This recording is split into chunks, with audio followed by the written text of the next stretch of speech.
મિત્રો, રંગોનું પર્વ હોળી ધૂળેટી દેશભરમાં ધામધૂમથી ઉજવવાની તૈયારીઓ શરૂ થઈ ચૂકેલી છે. હોલિકા દહન નું મહત્વ શું છે અને હોલિકા દહન ક્યારે કરવાથી ફાયદાકારક રહેશે અને તેના શુભ મુહૂર્ત શું છે તે જાણવાનો પ્રયત્ન મુંબઈ સમાચાર કરી રહ્યું છે. જાણીતા જ્યોતિષાચાર્ય જિગ્નેશભાઈ જોશી આપણી વચ્ચે ઉપસ્થિત છે. જિગ્નેશભાઈ, સ્વાગત છે આપનું. નમસ્તે જીગરભાઈ, નમસ્તે. હોલિકા દહન વિશે અત્યારે હાલ ગેરમાન્યતાઓ અને તેનું શુભ મુહૂર્ત અલગ અલગ જગ્યાએ અલગ અલગ જોવા મળી રહ્યું છે. સમાજની અંદર એક મૂંઝવણ થઈ રહી છે કે કયા સમયે હોલિકા દહન કરવું જોઈએ અને તેનાથી વિશેષ કયા પ્રકારનો ફાયદો સમાજને અને પર્સનલી પણ લોકોને મળશે. જી બિલકુલ. હવે આપે બહુ સરસ પ્રશ્ન કર્યો છે. અત્યારે એક તો મીડિયાનો યુગ છે, એટલે યુટ્યુબ ઉપર અને વોટ્સએપ, ફેસબુક ઉપર પણ ઘણી બધી પોસ્ટ આપને જોવા મળે છે જુદા જુદા જ્યોતિષાચાર્યોની.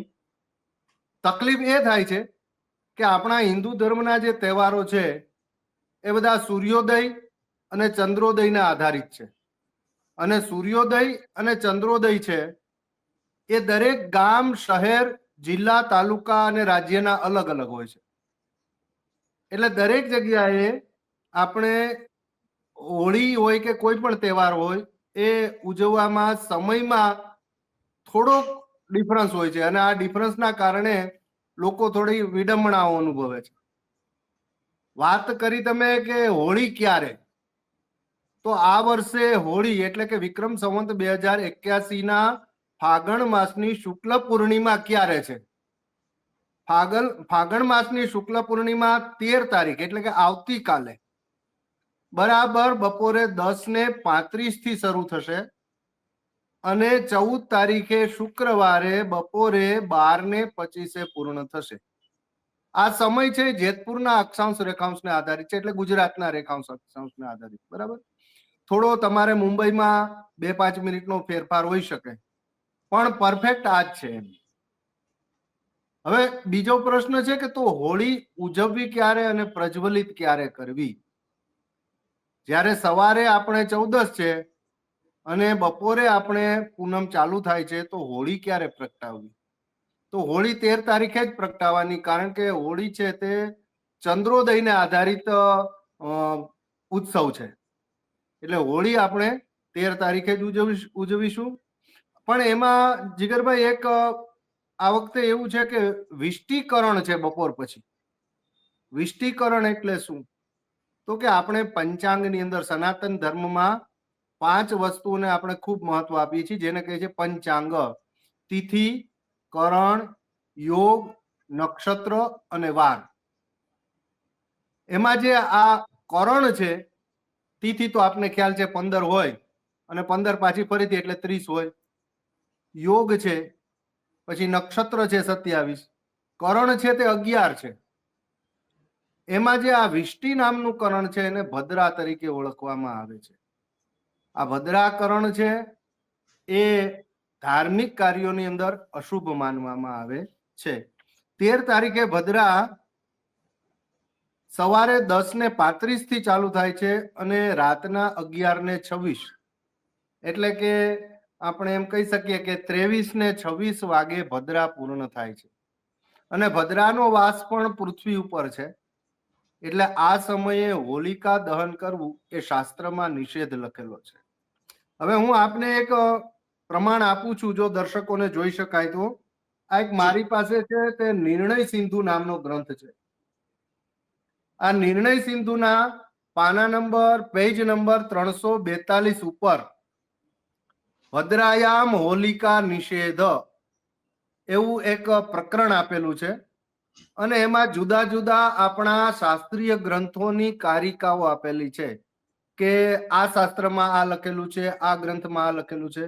હવે એમાં એક જ્યોતિર્નિબંધ નામનો જે ગ્રંથ છે, આપણો સનાતન અને પ્રાચીન ગ્રંથ મુહૂર્ત માટેનો, એમાં એવું લખેલું છે: પ્રતિપદ ભદ્રાસુ યાર્ચિતા હોલિકા દીવા સંવત્સરમ ચ તદ્રાષ્ટ્રમ પૂરમ દદાતિ સાદૃતમ. ભલે હોળીનો દિવસ હોય પરંતુ જો ભદ્રા હોય તો હોળીનું પૂજન કરવું નહીં. આજે મેં ઘણાની પોસ્ટ એવી જોઈ વિદ્વાનોની, કદાચ એ સાચાઈ હશે, એની પાસે કોઈ પ્રમાણ પણ હશે, પણ મારી પાસે જે આ નિર્ણય સિંધુ નામનો ગ્રંથ છે એમાં એવું લખેલું છે કે હોળી પ્રગટાવવાની તો નહીં, પણ યા અર્ચિતા હોલિકા, જે હોળીનું પૂજન પણ ભદ્રાના સમયે કરવાનું નહીં. જો ભદ્રામાં હોળીનું પૂજન કરીએ તો તદ રાષ્ટ્રમ, એટલે તે રાષ્ટ્ર, તે દેશ, વા પૂરમ નષ્ટમ ભવતી, નાશ પામે છે. જો દેશમાં, આખા દેશમાં ભદ્રામાં હોળી પ્રગટાવવામાં આવે, અત્યારે આપણે જાણીએ છીએ ઘણા લોકો એવો વિરોધ કરે છે કે ભાઈ અમે શાસ્ત્રમાં મુહૂર્તમાં કઈ માનતા નથી, આવું છે. તો જો આખા સંપૂર્ણ દેશમાં જો ભદ્રામાં હોળી પ્રગટાવવામાં આવે તો તદ રાષ્ટ્રમ, તે રાષ્ટ્ર, વા પૂરમ, જો ગામમાં પ્રગટાવવામાં આવે, ગામ ભેગું થઈ અને ભેગું થઈને એક નાનકડું ગામ હોય ને, જો એક જ ગામમાં એક જ હોળી પ્રગટતી હોય તો તદ પૂરમ વિનશ્યતિ, તે પૂર નાશ પામે છે. એટલે ભદ્રામાં હોળીનું પૂજન પણ ન થાય અને હોલિકાનું દહન પણ ન થાય. હવે બીજા બે ગ્રંથના હું પ્રમાણ આપું છું. આ નિર્ણય સિંધુ નામનો ગ્રંથ છે, જે મેં તમને આપને વારંવાર બતાવું છું. એમાં પાના નંબર, પેજ નંબર 343, એમાં બે કારિકા આપેલી છે. એક છે નિર્ણયામૃત નામનો ગ્રંથ છે, એની કારિકા છે, અને બીજી છે મદન રત્ન પુરાણ સમુચ્ચય. આ બે ગ્રંથોનું એક કારિકા આપેલી છે. એમાં લખેલું છે કે ભદ્રાયામ દ્વે ન કર્તવ્ય, ભદ્રામાં બે વસ્તુ કરવી નહીં. કઈ કઈ? તો કે શ્રાવણી ફાલ્ગુની તથા. શ્રાવણી એટલે આપણે શ્રાવણ સુદ પૂનમ, જે દિવસે આપણે રક્ષાબંધનને ઉજવીએ છીએ અને બ્રાહ્મણ વૈશ્યને ક્ષત્રિય યજ્ઞોપવિત બદલાવે છે, તો તે દિવસે યજ્ઞોપવિત પણ ન બદલાવી અને રાખડી પણ ન બાંધવી. શું કામ? ભદ્રાયામ દ્વેન કર્તવ્ય શ્રાવણી ફાલ્ગુની તથા શ્રાવણી નૃપતિ હંતી.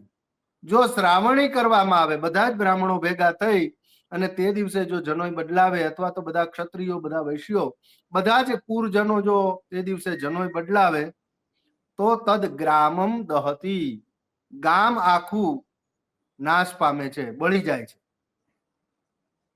દીના ધાત પરતો વાપી સ્યાત ફાલ્ગુની પૂર્ણિમા યદી.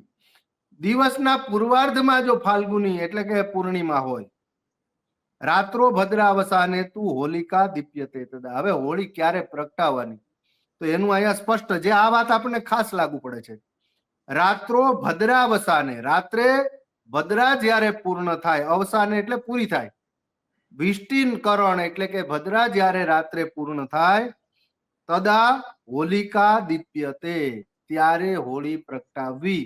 એટલે 13 તારીખે આપણે રાતના 11:26 હોળી ભદ્રા પૂર્ણ થાય છે, અને તે દિવસે 11:26 પછી, કદાચ તમારો બોમ્બેનો સમય 5 મિનિટ પાછળ હોય તો 11:30 પછી કે 31 પછી હોળી પ્રગટાવવી. આવો નિર્ણય સિંધુનો સ્પષ્ટ ઉલ્લેખ છે કે હોળિકા દહન ભદ્રામાં કરવું જોઈએ નહીં. આ મારું કેવું છે. જી, એક વાત તો સ્પષ્ટ છે કે આ ભદ્રા શું છે ત્યાંથી લઈને શાસ્ત્રોક્ત રીતે આપે ખૂબ સરસ રીતે દર્શક મિત્રોને સમજાવવાનો પ્રયત્ન કર્યો, અને કદાચ આશા રાખીએ કે જે આપણો કાર્યક્રમ જોઈ રહ્યા છે તે તેમની મૂંઝવણ છે તે ચોક્કસ પ્રમાણે દૂર થઈ જશે, અને આ જ શુભ મુહૂર્તમાં હોલિકા દહન નો કાર્યક્રમ જે પોતપોતાની પોળમાં હોય, સોસાયટીમાં હોય કે શહેરમાં હોય તે કરશે. શાસ્ત્રીજી, સમય મર્યાદા છે, પરંતુ પૂર્ણ કરતા પહેલા એક ટૂંકમાં આ હોલિકા દહન વિશેની જે માન્યતાઓ જે હોય, પરંતુ તેનું મહત્વ પણ સમાજને અથવા તો આવનારી પેઢીને આપણે સમજાવવાની આપણી એક ફરજ છે. ખૂબ ટૂંકમાં એની થોડુંક વિશ્લેષણ કરીશું તો દર્શકોને વધુ સરળતાથી સમજણમાં આવશે. આ હોલિકાનું મહત્વ પ્રાચીન કાળથી છે. પહેલાના સમયમાં આ હોલિકાને નવસસ્યેષ્ટિ ઉત્સવ કહેવામાં આવતો હતો. નવ સસ્યેષ્ટિ એટલે શું?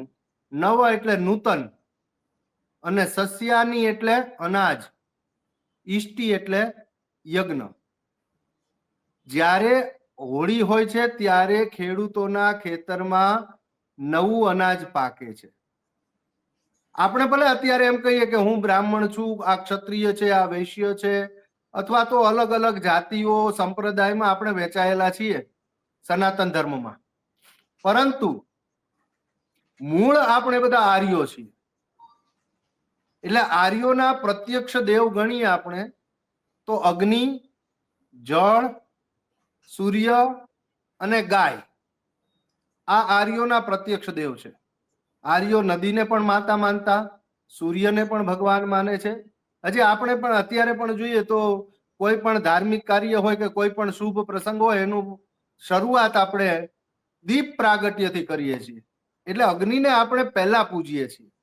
અને આ પરંપરા ત્યારથી ચાલુ થઈ છે કે ખેડૂતો જ્યારે અનાજ ખેતરમાંથી પોતાના ઘરે ખળામાંથી, ખેડૂતોના ખેતરમાં ખળામાંથી જ્યારે ગાડામાં ભરે અને ઘરે લઈને આવે તો એ અનાજ પહેલા અગ્નિમાં હોમવામાં આવતું.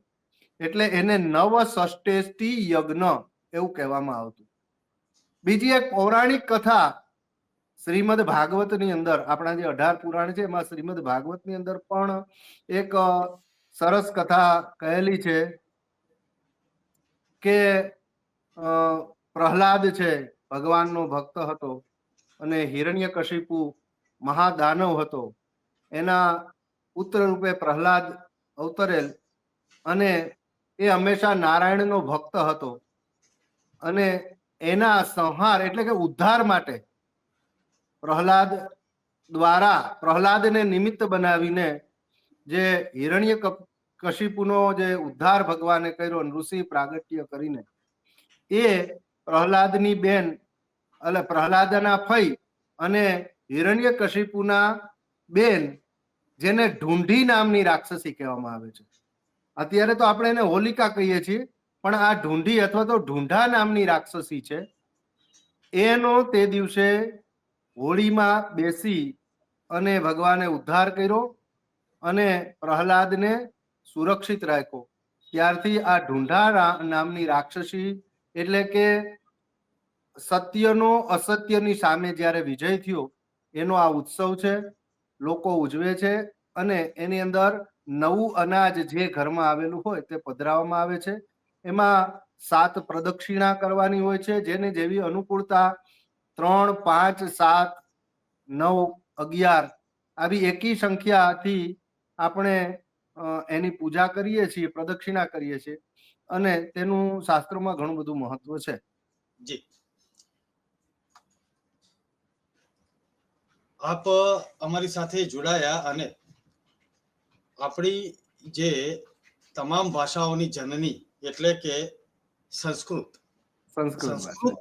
ભાષાનો ઉપયોગ કરીને ખૂબ સરસ રીતે, શાસ્ત્રોક્ત રીતે આપે દર્શક મિત્રોને તમામ વાતોનું મહત્વ અને તે સમજાવવાનો પ્રયત્ન કર્યો. મુંબઈ સમાચાર તરફથી હું આપનો આભાર માનું છું.